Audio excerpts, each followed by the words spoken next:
America और चीन के बीच जारी ट्रेड वॉर का फायदा उठाने में भारत नाकाम रहा है। दावा यह किया गया है कि चीन से कारोबार घटने का सबसे ज्यादा फायदा हुआ है वियतनाम को। ताइवान और दक्षिण कोरिया को भी अमेरिकी आयात में अपनी हिस्सेदारी भारत से ज्यादा बढ़ाने में कामयाबी मिली है।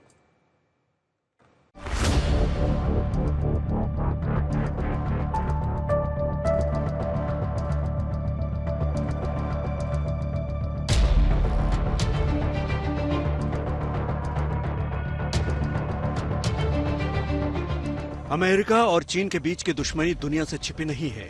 दोनों में लंबे समय से ट्रेड वॉर जारी है।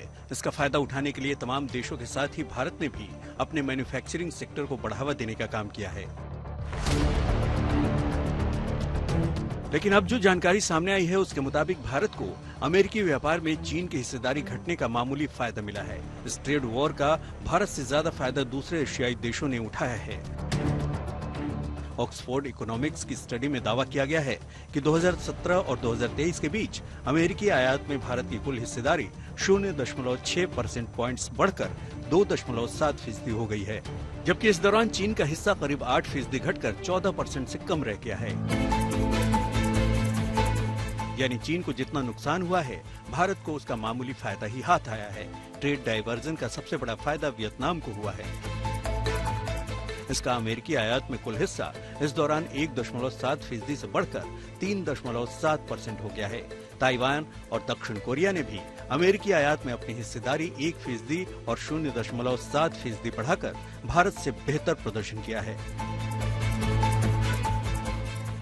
इस स्टडी से साफ हो गया है कि देश के मैन्युफैक्चरिंग सेक्टर को अभी अपनी ताकत को बढ़ाने के लिए काफी काम करना होगा।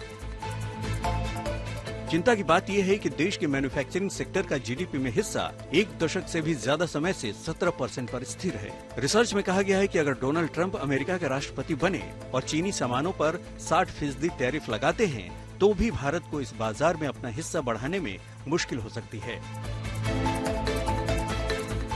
ऑक्सफोर्ड इकोनॉमिक्स के मुताबिक भारत की निर्यात शक्ति पुरानी अर्थव्यवस्थाओं के क्षेत्रों में है, जहां विकास की संभावनाएं सीमित हैं और मुकाबला जबरदस्त है।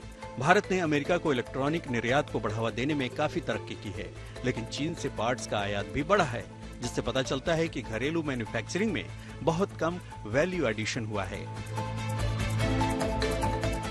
ऑक्सफोर्ड के मुताबिक 2023 में इलेक्ट्रॉनिक्स, मशीनरीज, केमिकल और फार्मा के भारत के आयात का करीब 1/3 हिस्सा चीन का था। सेमीकंडक्टर्स जैसे इंस्ट्रूमेंट्स की वजह से भारत का 67% आयात चीन से हुआ।